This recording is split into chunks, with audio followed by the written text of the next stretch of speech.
Astaghfirullah. Bismillahirrahmanirrahim. Assalamualaikum warahmatullahi wabarakatuh. Alhamdulillah wassalatu wassalamu ala Rasulillah wa ala alihi wa sahbihi wa mawalah wa la hawla wa la quwata illa billahi wa ba'du. Baik, kita lanjutkan kajian kita, masih membahas surah An-Naba, dan kita masuk pada ayat ke-21 dan seterusnya. A'udzubillahi minasyaitonirrajim. Bismillahirrahmanirrahim. Inna jahannama kanat mirsada lit-taghina ma'aba labithina fiha ahqaba la yadhukuna fiha bardan wala syaraba illa hamiman wa ghassaqa jazaa'a wifaqa innahum kanu la yarjuna hisaba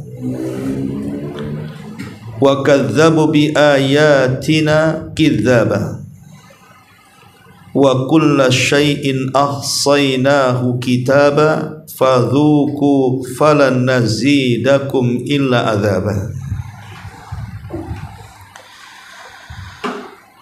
Allah Subhanahu wa taala berfirman, inna jahannama kanat mirsada.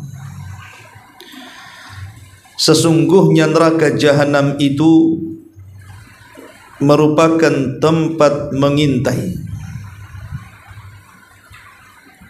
Inna jahannama kanat mirsada lit-taghina ma'aba, untuk orang-orang yang melampaui batas, maka mereka pantas untuk tinggal di dalamnya. Bicara soal jahannam, ada yang mengatakan bahwa jahannam itu adalah neraka yang paling ringan. Jahannam itu neraka yang paling ringan, di mana di neraka inilah Allah Subhanahu wa taala tempatkan al-usatu minal muwahhidin, orang-orang yang bermaksiat dari kalangan ahli tauhid. Karena memang neraka sendiri bertingkat-tingkat. Lah yang paling ringan adalah jahannam. Dikhususkan untuk orang-orang yang beriman yang bermaksiat kepada Allah Subhanahu wa taala. Makanya kalau ada hadis-hadis ancaman terhadap dosa-dosa besar dengan api neraka dan azabnya, dan dia seorang yang beriman, maka maksudnya adalah neraka yang diperuntukkan untuk mereka adalah jahannam. Karena kita tahu bahwa neraka sendiri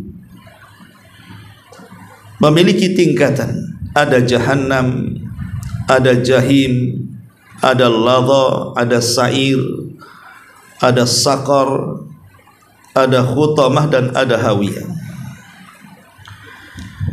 Di sini Allah Subhanahu wa taala mengatakan, sesungguhnya neraka jahannam ini kanat mirsada, senantiasa mengintai orang-orang yang masuk ke dalamnya.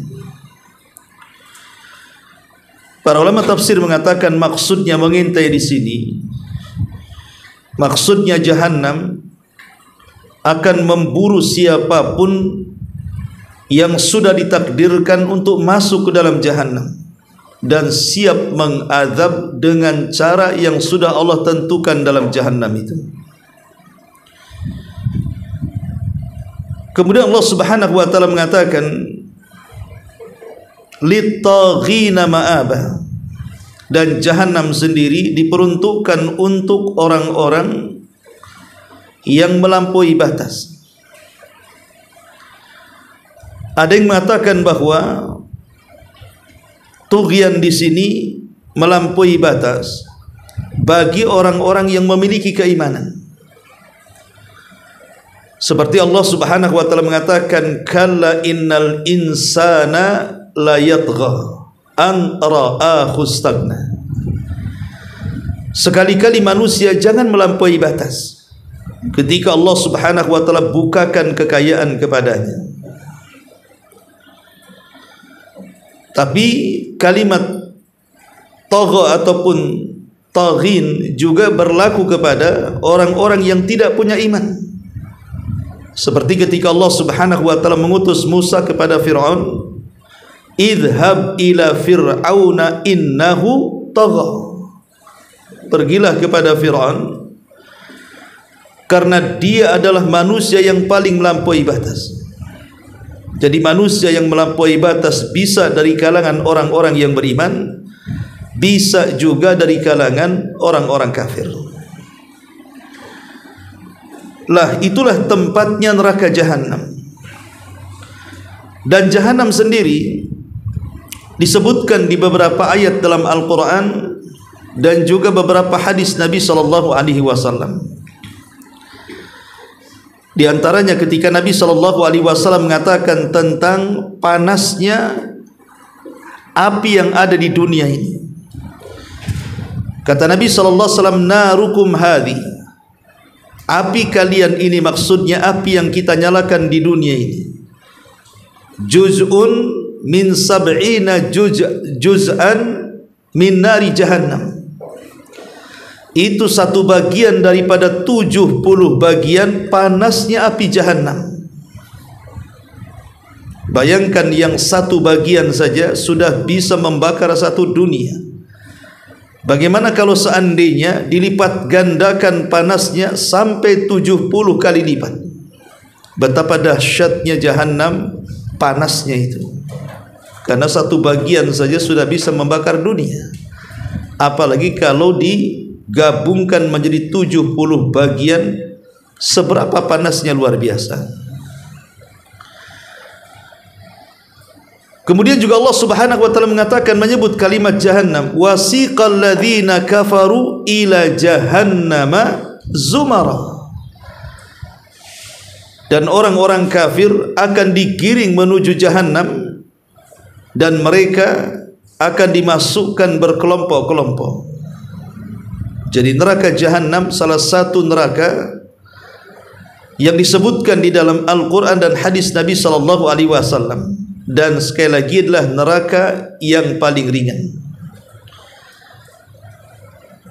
Selain daripada orang-orang kafir yang masuk ke dalam jahannam, juga ahli tauhid tetapi bermaksiat kepada Allah Subhanahu wa taala. Kemudian Allah Subhanahu wa taala mengatakan labithina fiha ahqaba. Mereka tinggal di sana dalam masa yang lama. Kalimat ahqaba bisa diambil dari kata hiqbun pakai kasrah ataupun hukbun pakai dhammah. Kalau hiqbun artinya 1 tahun, kalau hukbun artinya 8 tahun. Sehingga ada sebagian para ulama berijtihad bahwa orang yang masuk neraka jahannam itu tidak akan dikekalkan di dalamnya, tetapi sampai batas waktu yang ditentukan Allah Subhanahu wa taala.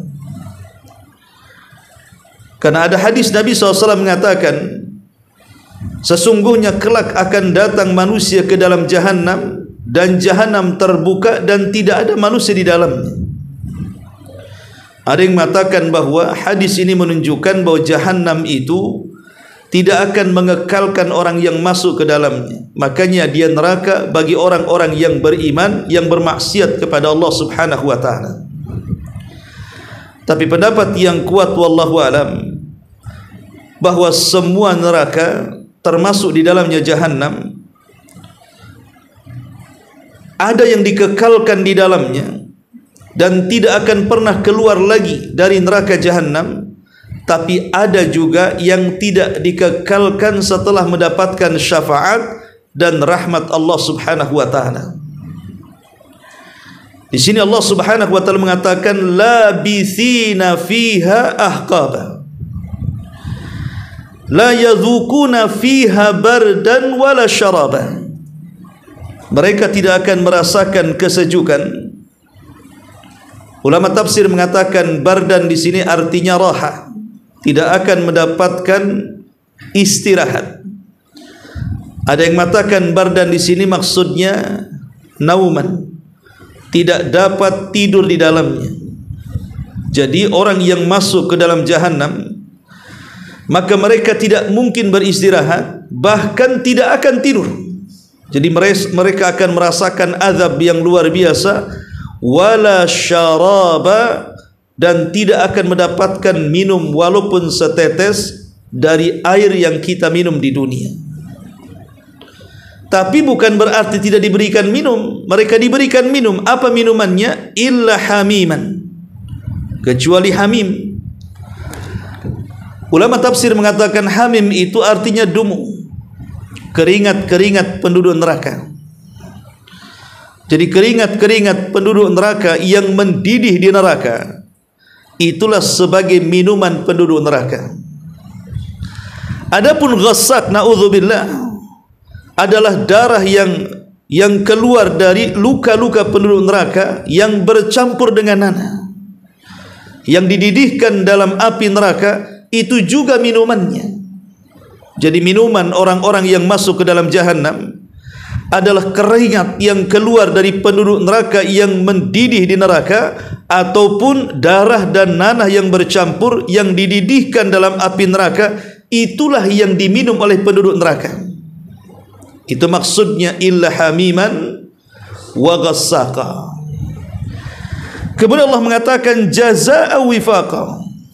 Tentu itu semua adalah sebagai pembalasan yang setimpal. Karena Allah Subhanahu wa taala ketika memasukkan manusia ke dalam sorga, itu semua karena rahmatnya. Tapi ketika Allah memasukkan manusia ke dalam neraka, itu karena keadilannya. Al jazaa'u min jinsil amal. Setiap balasan itu disesuaikan dengan amal perbuatannya. Kemudian Allah mengatakan innahum kanu la yarjuna hisaba. Sesungguhnya mereka tidak pernah mengharapkan perhitungan. Sesungguhnya mereka yang masuk ke dalam neraka itu tidak pernah terpikir bahwa akan ada perhitungan seperti itu. Dan ingat, perhitungan Allah Subhanahu wa taala atau hisab itu sangat detail sekali. Tidak ada yang kecil ataupun yang besar, yang tersembunyi ataupun yang tampak, semuanya akan disingkap oleh Allah Subhanahu wa taala dalam bentuk perhitungan. Makanya di antara kekhususan hisab, manusia akan dikembalikan seluruh hafalannya, seluruh memorinya sejak dia akil balik sampai dia wafat. Dia tahu kejadian apa saja yang pernah dia lakukan. Setiap detik, menit, hari, minggu, bulan, tahun, dia hafal semuanya. Padahal di dunia, kejadian minggu kemarin saja kita ngapain kita sudah lupa, apalagi yang bulan depan, tahun kemarin, dan begitu seterusnya. Tapi di akhirat semua memori itu akan dikembalikan.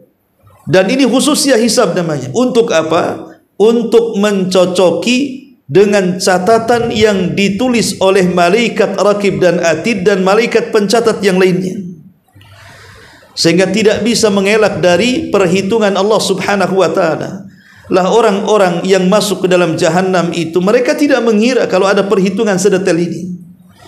Di dunia kalau sedang disidang, boleh jadi ada yang luput hakim mengadili. Tapi di akhirat ketika Allah yang menyidang, maka tidak ada satupun yang luput dari perkara di hadapan Allah Subhanahu wa taala. Kemudian Allah mengatakan wa kadzdzabu bi ayatina kidzaba. Mereka ketika di dunia benar-benar mendustakan ayat-ayat kami. Wa kulla syai'in ahsainahu kitaba. segala sesuatu telah kami catat dalam kitab catatan amal manusia. Manusia tidak akan mengelak karena ada bukti catatan masalahnya.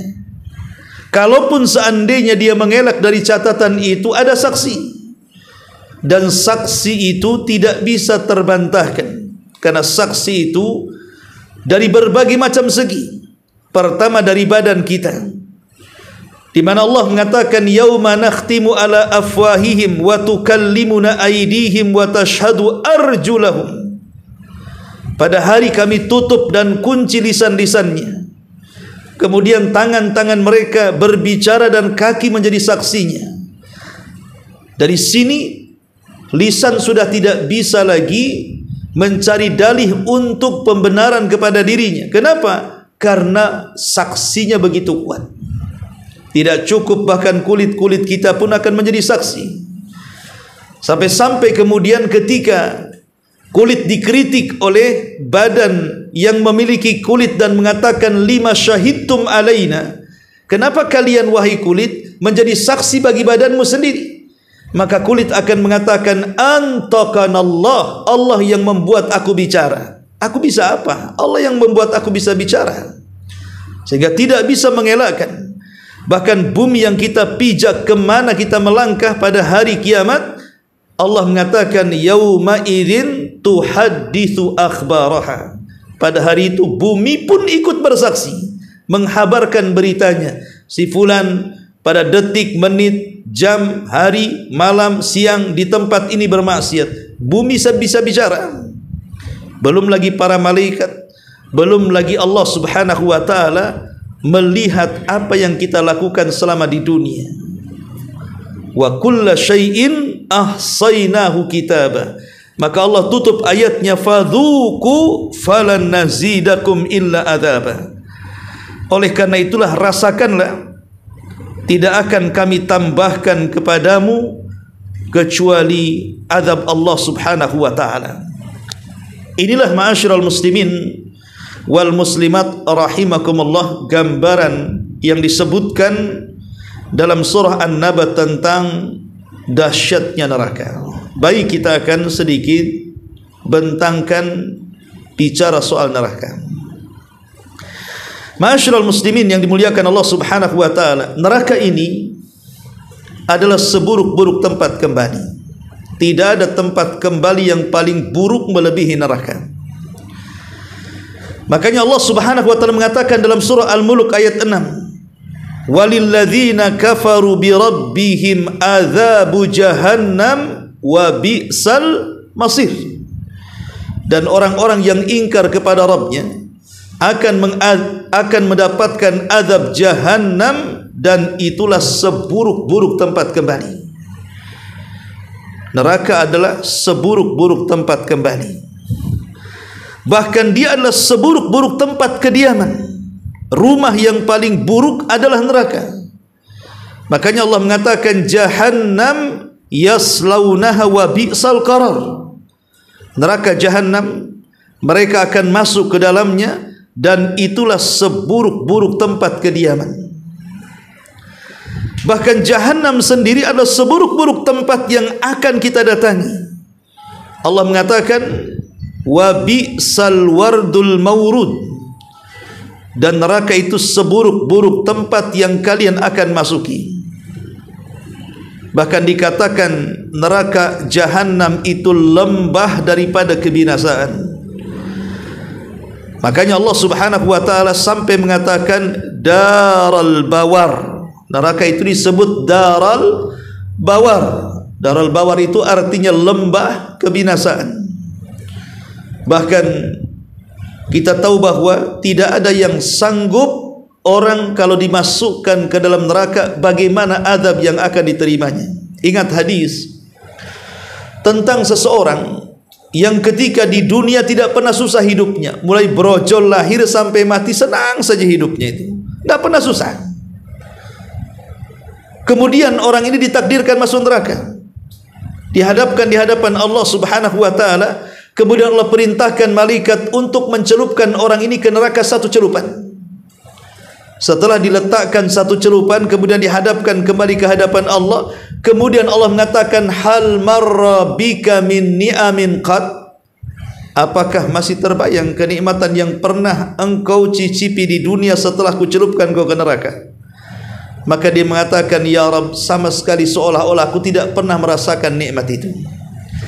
Jadi celupan satu ke neraka menghilangkan memori nikmat yang pernah dilalui di dunia. Manusia susah, sesusah-susahnya di dunia, kalau dia pernah kaya, pasti dia bisa bercerita, ikhwan. Antum pernah kaya nih, tahu-tahu setelah di masa tua jatuh miskin, kemudian menjadi kere, pasti antum masih bisa bercerita. Dulu kan begitu ya. Dulu saya ini pengusaha, rumah saya besar, kendaraan saya mewah, tanah saya luas, saya makan enak, masih bisa bercerita. Susah-susahnya orang di dunia, kalau dia pernah kaya, pasti dia bisa bercerita kenikmatan yang pernah dicicipinya. Tapi berbeda orang yang dicelupkan ke neraka, dia sudah tidak ingat lagi kalau dia itu pernah senang dulunya. Begitu dahsyatnya, maksudnya neraka itu bisa menghilangkan memori kalau dia pernah senang. Kita bayangkan, begitu dahsyatnya, luar biasa. Ma'asyiral muslimin yang dimuliakan Allah Subhanahu wa taala, makanya neraka sendiri adalah tempat yang sangat ditakuti oleh siapapun. Makanya Nabi SAW sampai-sampai mengajarkan kepada kita agar senantiasa berlindung dari jahannam. Allahumma inni a'udzubika min adzabi jahannam. Setiap salat dalam tasawuf akhir lagi,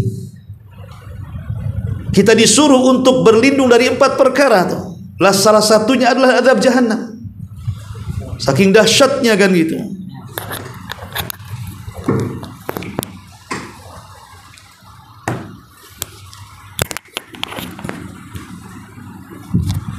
Lah 4 perlindungan itu yang sering kita baca, Allahumma inni a'udzubika min adzabi jahannam wa min adzabil qabri wa min fitnatil mahya wal mamat wa min syarri fitnatil masihi dajjal. Lah yang pertama, kita disuruh berlindung dari jahannam. Baik ma'asyiral muslimin yang dimuliakan Allah Azza wa Jalla, sebenarnya neraka itu seluas apa? Disebutkan dalam sebuah hadis dari Abu Hurairah radhiyallahu an, kunna ma'a Rasulillah sallallahu alaihi wasallam id sami'a wajbah faqala an-nabiy sallallahu alaihi wasallam tadruna madha qala qulna Allah wa rasuluhu a'lam qala hadha hajarun rumiya bihi fin nari mundu sab'ina kharifa fahuwa yahwi fin naril an hatta intaha ila qa'riha. Kata Abu Hurairah, kami pernah duduk-duduk bersama Nabi SAW. Tiba-tiba kami dikagetkan dengan suara yang menggelegar. Kata Rasul, tahu kalian suara apa ini? Maka sahabat mengatakan, Allah dan Rasulnya yang tahu. Maka Rasul mengatakan, itulah batu yang sebesar unta yang besar, kemudian dilemparkan dari atas menuju jahannam. Setelah 70 tahun melayang, sekarang sudah sampai ke dasarnya. Jadi kalau ada orang yang terlempar dari titian sirat kemudian masuk ke dalam jahannam, maka 70 tahun dia akan melayang, setelah itu baru sampai di dasarnya. Ini juga menunjukkan keluasan. Bahkan disebutkan dalam Al-Quran tentang keluasannya juga. Kalau itu kan tingginya ya, tingginya itu sampai 70 tahun, batu yang besar sebesar unta dilemparkan dari titian, baru sampai di jahannam. Itu tingginya neraka itu. Adapun luas dan lebarnya tentu digambarkan dalam surah Qaf ayat 30. Yauma naqulu li jahannam halim tala'ti wa taqulu hal mim mazid.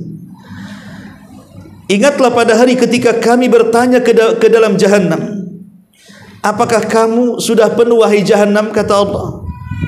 Maka jahannam mengatakan, apakah masih perlu ada tambahan? Masukkan saja ya Rabb.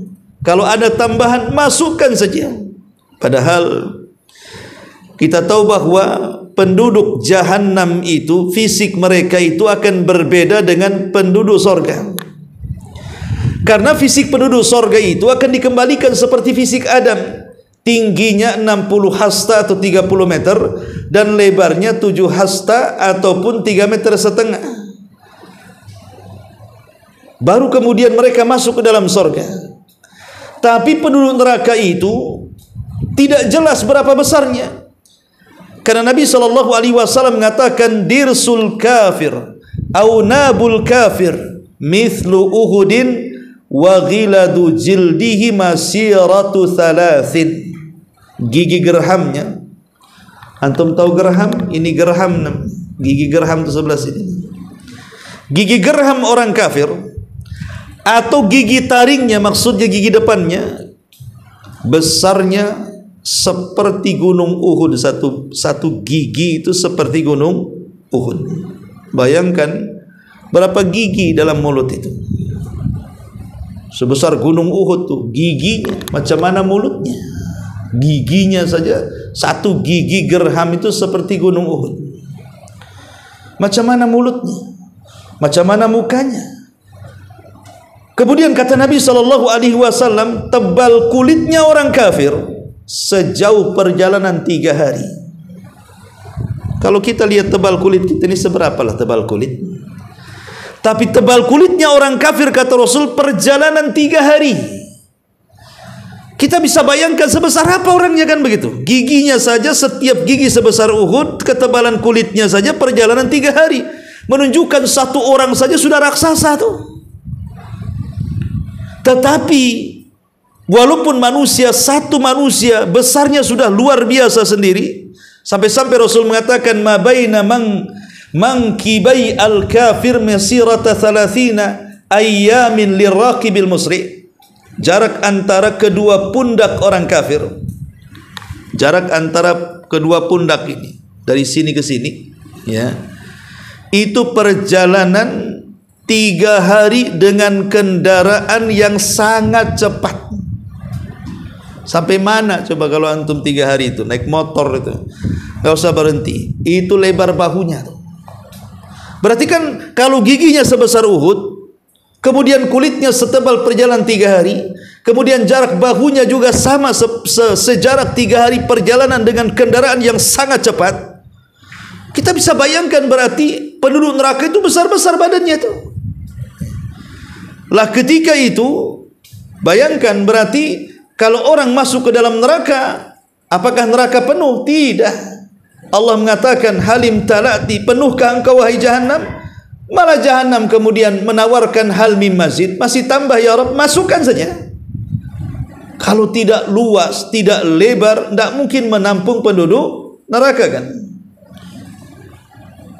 Bahkan dalam riwayat inna ghilda jildil kafir ithnatani wa arba'una dhira'an wa inna dirsahu mithlu uhudin wa inna majalisahu min jahannam kama baina Makkah wal Madinah.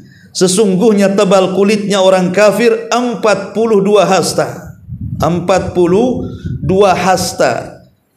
Satu hasta itu setengah meter. Kalau 42 ya dibagi 2 saja, berarti kan 21 meter tuh tebal kulitnya, ya. Kemudian giginya seperti gunung Uhud, dan tempat duduknya di neraka Jahannam bagi orang kafir itu luasnya antara Mekah dan Madinah. Tempat duduk, kalau saya di sini duduk, dari sini ke sini kan ada 1 meter, ya. Ini tempat duduknya dari Mekah, jarak Mekah dan Madinah, berarti kan 1 orang besar tuh. Itu 1 orang tuh. Sementara yang masuk neraka kan bukan 1 orang. Sejak zaman Adam sampai yang terakhir mati, entah berapa ribu jiwa yang kita tahu. Tidak ada yang tahu jumlahnya kecuali Allah. Artinya kan masuk neraka kan banyak tuh. Tapi neraka tidak penuh-penuh tuh. Kalau tidak luas, kalau tidak lebar, apa namanya? Ma'asyiral muslimin yang dimuliakan Allah Subhanahu wa ta'ala. Dari sini kita tahu bahwa neraka itu sangatlah luas sekali. Kemudian juga sedikit gambaran tentang neraka bicara soal para penjaganya. Allah Subhanahu wa taala mengatakan dalam surah Al-Mulk ayat 6 sampai 8, "Lilladzina kafaru bi rabbihim adzabu jahannam wa bi'sal masir. Kullama ulku fiha sami'u laha syahiqan wa hiya tafur takadu tamayyazu minal ghaid kullama ulqiya fiha faujun sa'alahum khazanatuha alam ya'tikum nadhir." Dan orang-orang kafir kepada Rabbnya memperoleh azab jahannam, dan itulah seburuk-buruk tempat kembali. Apabila mereka dilemparkan ke dalam jahannam, mereka mendengar suara neraka yang mengerikan, sedang neraka itu menggelegar, hampir-hampir neraka terpecah karena marah. Setiap kali dilemparkan ke dalamnya sekumpulan orang-orang kafir, para penjaga neraka itu bertanya kepada mereka, "Apakah belum sampai kepada kalian di dunia datang seorang pemberi peringatan?" Mereka mengatakan, "Tentu sudah sampai." "Lalu kenapa kalian kafir?" Jadi memang para penjaga neraka itu sangat kasar, ghiladun syidad, sangat kasar sekali, bentakan-bentakannya menakutkan. Ma'asyiral muslimin yang dimuliakan Allah Subhanahu wa taala, lah di neraka jahanam ini, ketika mereka dimasukkan ke dalamnya, Allah Subhanahu wa taala akan merantai mereka salasilan wa aghlalan wa sa'ir. Kalau di dunia sejahat-jahatnya orang jahat, seperti penjara di mana tuh yang menangkap preman-preman tuh, kita lihat kan mereka dirantai itu, kakinya dirantai, tangannya dirantai, paling tinggi merantai kaki dan merantai tangan atau membelenggu ke leher kan. Itu rantai di dunia bagi para penjahat kelas kakap. Tapi rantai di akhirat bagi penduduk neraka bukan dirantai tangannya atau dibelenggukan ke lehernya atau dirantai kakinya, tapi rantai itu dimasukkan ke dalam mulutnya, keluar dari duburnya. Tapi saya bayangkan, dimasukkan rantai dari mulut keluar dari dubur, kemudian digeret dimasukkan ke dalam jahannam. Aghlalan salasilan wa aghlal, kata Allah. Salasil itu rantai, dan belenggu-belenggu yang membelenggukan di leher orang-orang yang masuk ke dalam jahannam. Na'udzubillah. Ma'asyiral muslimin yang dimuliakan Allah Subhanahu wa taala, dan jahannam ini dijaga oleh para malaikat. Tidak mungkin ada orang yang masuk kemudian keluar seenaknya. Tidak ada orang yang masuk jahannam masuk keluar seenaknya, karena jahannam sendiri itu memiliki 70.000 tali kekang. Memiliki berapa? 70.000 tali kekang. Lah setiap satu tali kekang itu yang menggeret berapa malaikat? 70.000 malaikat. Bayangkan kalau kita gambarkan seperti kapal yang digeret ke laut, memiliki 70.000 tali. Setiap tali itu digeret oleh 70.000 malaikat. Bayangkan. Berarti jahannam itu dikelilingi oleh para malaikat. Dan jahannam itu begitu besarnya, karena yang menggeretnya saja setiap satu tali 70.000 malaikat, dan jumlah talinya 70.000 tali lagi. Luar biasa ngerinya. Sebagaimana Nabi mengatakan, yu'ta bin nari yaumal qiyamah, akan didatangkan neraka pada hari kiamat, laha sab'una alfa zimamin ma kulli zimamin sab'una alfa malakin yajurrunaha. Neraka jahanam pada hari kiamat akan didatangkan, ia memiliki 70.000 tali, pada setiap talinya terdapat 70.000 malaikat yang menarik jahanam itu. Subhanallah. Ya, bagaimana malaikat di mana-mana, sehingga kalau orang sudah masuk ke dalamnya dipastikan dia akan sulit keluar. Kullama aradu an yakhruju minha u'idu fiha. Setiap mereka berusaha keluar, ditarik lagi dan dimasukkan ke dalamnya. Na'udzubillah thumma na'udzubillah. Ya. Ma'asyiral muslimin yang dimuliakan Allah Subhanahu wa taala. Adapun lihat bagaimana sikap para malaikat dijelaskan dalam surah Tahrim ayat 6. ya ayyuhalladzina amanu qu anfusakum wa ahlikum nara wa quduhan nasu wal hijara 'alaiha malaikatun ghiladun shidadun la ya'sunallah ma amarahum wa yaf'aluna ma yu'marun. Hai orang-orang yang beriman, jagalah dirimu dan keluargamu dari api neraka yang bahan bakar neraka itu manusia dan batu. Kita jadi bahan bakar. Kita jadi bahan bakar, disamakan dengan batu. Kemudian para penjaganya, maksudnya malaikat-malaikatnya, itu sangat kasar, sangat keras. Mereka tidak pernah durhaka dengan Allah. Apapun yang diperintahkan Allah pasti mereka akan lakukan. Ma'asyiral muslimin yang dimuliakan Allah Subhanahu wa taala. Makanya orang yang masuk neraka itu tidak akan ada senangnya walaupun sekejap mata. Satu hari Al-Imam Hasan Al-Basri rahimahullahu taala didatangkan di hadapannya satu bejana air mineral, air putih yang jernih untuk diminum. Tiba-tiba Imam Hasan Al-Basri yabki, dia pun menangis dan meneteskan air mata seolah-olah dadanya sesak. Sehingga murid-murid dia mengatakan, ya Imam, apa salah air mineral yang ada di hadapanmu itu? Kenapa setiap engkau memandang air itu engkau menangis?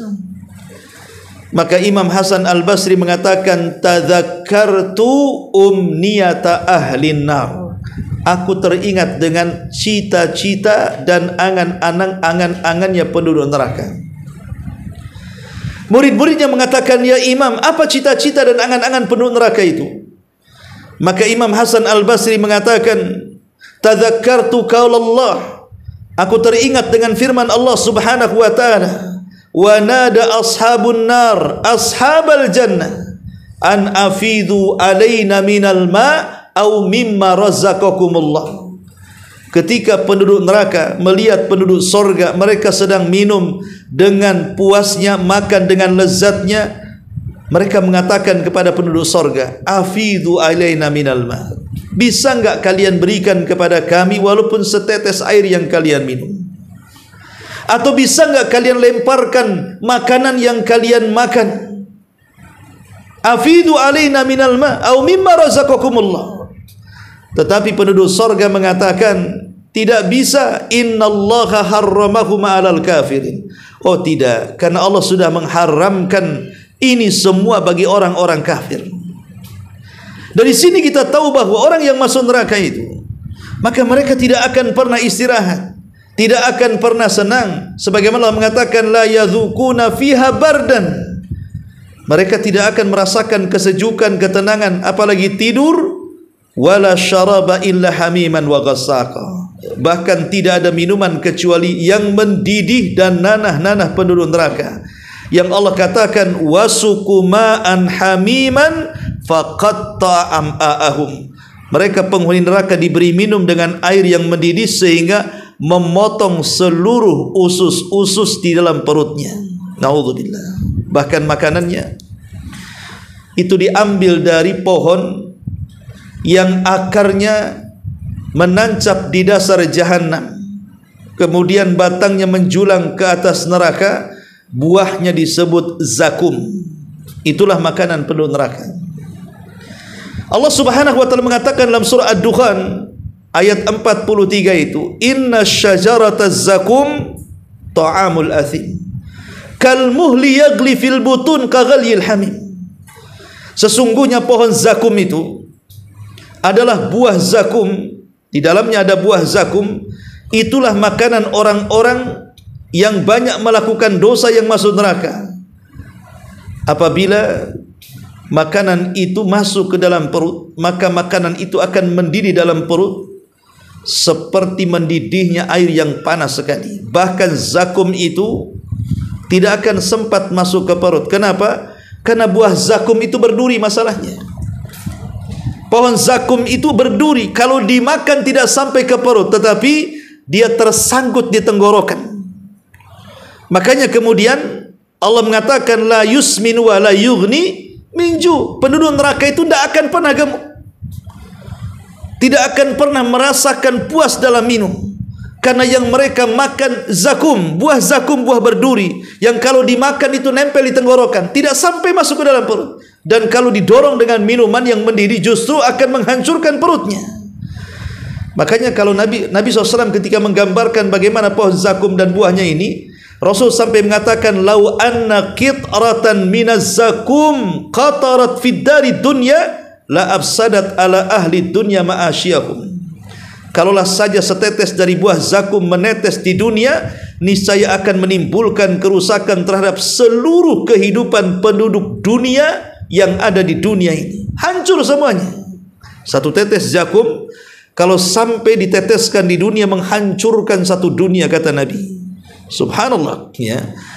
Begitulah kondisi makanan penduduk neraka. Karena terkadang ada orang yang meremehkan, ya nggak apa-apalah masuk neraka Ustaz, katanya. Saya mendengar seorang artis itu, dia mengatakan, tidak apa-apa saya masuk neraka, biar saya ketemu dengan Lady Gaga, katanya. Biar saya ketemu dengan Michael Jackson, biar saya ketemu dengan artis-artis barat, katanya. Ingat, serendah-rendahnya penduduk neraka azab itu, azab yang akan ditimpakan kepada penduduk neraka yang paling ringan saja. Apa kata Nabi? Inna au ahwana ahlin nari adzaban man lahu na'lani wa syirakani min narin yagli min huma dimaguhu kama yaglil mirjalu ma yara anna ahadan ashaddu minhu adzaban wa innahu la ahwanuhum adzaba. Penduduk neraka yang paling ringan siksanya, kata Nabi. Ini penduduk neraka yang paling ringan siksanya apabila dimasukkan ke dalam neraka adalah seseorang yang memakai dua sandal neraka yang memiliki dua tali. Kemudian otaknya mendidih karena panasnya sebagaimana mendidih air dalam kuali. Orang tersebut merasa tidak ada orang lain yang paling pedih siksanya kecuali dia, padahal itu serendah-rendahnya azab neraka. Jadi azab neraka itu yang paling rendah kalau kita masuk ke neraka dan nerakanya itu cuma sampai mata kaki saja airnya atau apinya, itu sudah cukup mendidihkan kepalanya itu. Seperti kita ini sedang mendidih, sedang membuat air panas dalam kompor mendidih, itu meledak-ledak kepalanya. Dan dia merasa dia adalah orang yang paling keras azabnya, padahal dia yang paling ringan tuh. Bagaimana mungkin orang kemudian mengatakan saya enggak masalah masuk neraka? Naudzubillah, ini perkataan yang tajarru, kurang ajar, berani dengan Allah Subhanahu wa taala kan. Masa orang mau masuk neraka? Ingat bahwa kehidupan akhirat dengan dunia ini berbeda waktunya. Satu hari di neraka itu sama dengan diadab 1000 tahun di dunia, itu masalahnya. Jadi kalau lantaran orang itu berbuat maksiat di dunia, Allah takdirkan satu hari saja masuk neraka, seolah-olah kalau dia disiksa di dunia itu bagaikan disiksa 1000 tahun. Inna yauman inda rabbika ka alfi sanatin mimma ta'udun. Satu hari kehidupan akhirat bila dibandingkan dengan kehidupan dunia itu sama dengan 1000 tahun, kata Allah. Bagaimana mungkin dia ingin masuk neraka? Nabi SAW itu sangat ketakutan. Makanya para ulama salaf dulu, kalau di malam hari, zaman dulu kan gelap ya, lain dengan zaman sekarang banyak listrik di mana-mana. Zaman dulu itu kan penerangan sangat mahal, sehingga para ulama salaf di zaman itu kalau datang di malam hari timbul perasaan takutnya. Gelapnya malam diingatkan dengan gelapnya jahanam, maka mereka jarang tidur. Kemudian mereka pun qiyamul lail, tahajud, baca Quran, dan begitu seterusnya. Apabila terbit fajar, barulah nafas mereka kemudian lega karena diingatkan dengan cahaya surga. Begitulah ulama salaf, karena takutnya dengan api neraka. Bahkan Abdullah ibn Mubarak dalam safarnya, apabila kemudian singgah di sebuah tempat di malam hari, kemudian dia menyalakan lilin, maka dia tersedak, terisak-isak dan berusaha menyembunyikan tangisannya. Satu hari ketahuan tangisannya, maka dikatakan, lima tabki ya imam, kenapa anda menangis wahai imam? Dia mengatakan, tadzakkartun nar, aku teringat dengan neraka ketika aku melihat nyalanya lilin itu. Begitulah ulama salaf, ikhwatu fiddin, mereka mudah menangis dan ketakutan apabila diingatkan dengan kondisi neraka. Ma'asyiral muslimin yang dimuliakan Allah Subhanahu wa taala, makanya kita tahu bahwa di akhirat itu kan tidak ada tempat kecuali cuma dua. Ima masuk surga, ima masuk neraka. Tidak ada tengah-tengahnya. Walaupun di sana ada ashabul a'raf yang kemudian ditempatkan di antara surga dan neraka, ujung-ujungnya pun mendapatkan syafaat dan masuk ke dalam surga. Artinya tempat di akhirat itu cuma dua, kalau tidak surga dan neraka. Makanya Nabi SAW ketika tawaf di Ka'bah bersama Mu'adz bin Jabal dan para sahabat yang lainnya, ada Arab Badui mengatakan, Rasul, ajarkan aku doa yang kau berdoa dengan doamu dan juga doanya Mu'adz. Betapa rapihnya doanya. Karena Arab Badui tidak pandai menata kata. Kemudian dia mengatakan, Rasul, ajarkanlah seperti doa yang kau baca. Doamu tertata rapi, bahasanya bagus, aku tidak bisa. Maka Rasul mengatakan, lalu selama kau tawaf kau meminta apa kepada Allah? Maka orang Arab Badui mengatakan, aku hanya meminta kepada Allah agar aku dimasukkan ke dalam sorga dan dijauhkan dari neraka. Kata Nabi SAW, haulaha nudandin, seputar itu juga aku meminta. Walaupun bahasaku tertata, intinya itu juga yang aku minta, kata Nabi. Ya. Dari sini juga kalau bisa doa itu jangan ngikut orang, itu maksudnya. Doa sendiri-sendiri sajalah. Karena kita yang tahu keinginan kita apa. Tidak perlu kita mengaminkan doa. Bukankah Arab Badui dikatakan Rasulullah, lalu apa yang kau doakan? Aku hanya meminta surga dan dijauhkan neraka. Sekitar itu aku juga meminta. Seolah-olah Rasul mengatakan, teruskan doamu seperti itu maksudnya.